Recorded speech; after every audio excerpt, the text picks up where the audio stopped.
It's really easy to get stuck in an echo chamber on the internet, and I think it's especially easy when you're into a niche hobby like watch collecting. There's certain watch advice that you hear over and over and over again: don't buy into the hype, or never buy from a fashion watch brand, Hublot is garbage. But today I'm going to be ultra contrarian. Here's some watch buying advice that I don't really agree with, or I think we should rethink. If there's one thing that watch enthusiasts hate, it's hype. And there's half of me that really gets it and agrees with the sentiment, and then another half of me that doesn't. I think to properly dissect, we have to define what hype is, because I think it's a bit more nuanced in the watch space. I would say there are two streams of hype. So for one, very popular iconic models, and for two, new watch pandemonium. For example, to say the Rolex Submariner is overhyped is very different than saying the Moonswatch is overhyped. One is an iconic watch that has stood the test of time and remains desirable whilst going through relatively small evolutionary changes, and the other is a newer watch that has inspired a lot of pandemonium. Now, a lot of people tell me I only like a certain watch because it's hype, or I wouldn't like a specific watch if it wasn't hype, but sometimes I don't agree with the definition of hype that is being thrust upon me. One of the things that I love most about watches is this romance and this old world charm of a mechanical device that tells you the time, and this engineering that goes into it. And because of this, a lot of the watches I prefer are more mid-century iconic designs. And I think a lot of people love timepieces for these exact reasons. That's why the most desirable models are the ones that they are. Is it that everyone only likes the GMT Master 2 because it's hype and hard to get? Or is it hard to get and hype because everyone likes it? Because it's a fantastic watch? I am inclined to believe the latter. In fact, I like it in spite of it being hard to obtain. I think it's an exceptionally beautiful watch, a design that has stood the test of time, and I love the functionality. Most of the time, a hype watch is a hype watch because everyone has looked at it and a majority of people have said, "That's awesome, I want one." Now, of course, there's a little more nuance to it. There's clever marketing, human psychology, all sorts of things that could fill a very, very long video. But I think the lion's share of what makes a watch hype is a majority of people falling in love with a watch or a brand. It is a well-made product that consumers want. Is that really that bad? I now want to transition and talk about something that has never been bad ever, and that's today's fabulous video sponsor, Surfshark. Oh, that's definitely my worst transition yet. Surfshark, you deserve so much better than that. So, if you're not as familiar with them, Surfshark is an app and browser extension that allows you to virtually place your device in another location, encrypts your internet activity, and protects your data while you are using public Wi-Fi. Little tricky surprise about me. I am actually editing this video on a train going to Germany for work, and I will be using Surfshark for every element of this trip. So for one, even before leaving the UK, I will be using Surfshark for price discrimination to help me find the best deals on rental cars in Germany and for booking my hotel. If you're booking trains, planes, cars, hotels, Surfshark will save you money. While editing on the train, I will be using their encryption and leak protection while using public Wi-Fi. And when I arrive in beautiful Germany, I will still need to keep watching my shows from back home and using their streaming features. If you think I can go a few days without watching Traitors, you've got another thing coming, baby. Fire up that VPN! Joking aside, well, I wasn't really joking, but Surfshark is the best way to keep your information safe with features like their antivirus software that shields your device from viruses, malware, and tracking of ad companies. If this is sounding good to you and you want to go give them a try, go click the link that is in my description. I'll put it on the screen now, and if you use my link, you'll get an extra 4 months of Surfshark. And on top of that, you have a 30-day money-back guarantee. Go click that link, and thank you so much to Surfshark for sponsoring this video. Okay, I might get some pushback on this one, and rightfully so, but a lot of watch videos advise people to sell the watches that they don't wear. Now, I've only ever sold 2 watches before, my Swatch Blancpain Scuba 50, and my Nomos Tonganta Sport Hodinkee limited edition. I sold my Nomos because I wasn't really wearing it at the time and I wanted to buy a fancy camera to get this channel started, so I sold my Nomos. This was back in 2021, and honestly, I still regret selling that watch. Everyone is a bit different. For me, I go through phases of wearing a certain watch all the time. I'll wear one watch or a certain style of watch nonstop for a few months. Like right now, I'm in the middle of a Cartier tank thing. I've been wearing this pretty much every day for the last 3 months. But then I'll stop wearing it for almost a year and wear my Tudor Black Bay. So sometimes our watch tastes can be a bit cyclical, and I'd be slow to sell. Even beyond that, we have different reasons for having and keeping watches. I barely wear my Tudor Black Bay 58 anymore.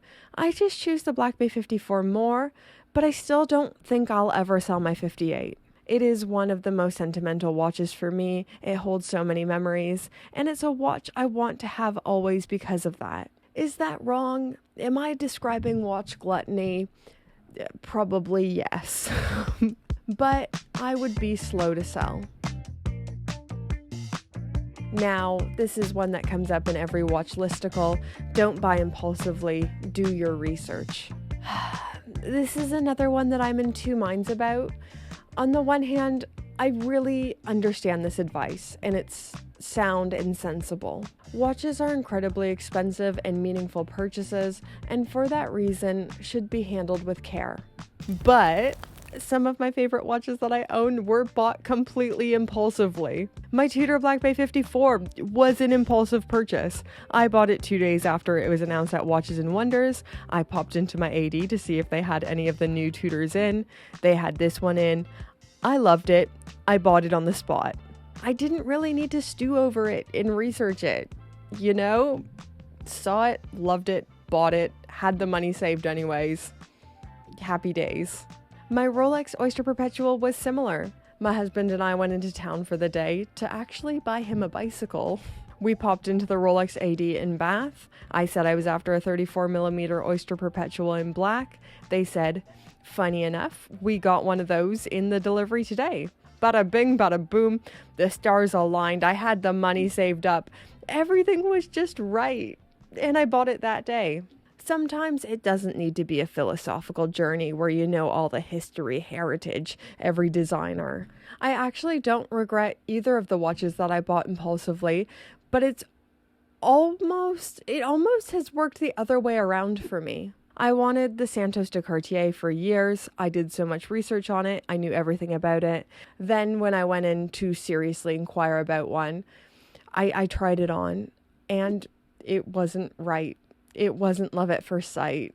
It didn't look right on my wrist. But I remember I kept trying to convince myself that it did because I had spent so much time researching it and obsessing over it that I felt like it should work because I did so much research on it.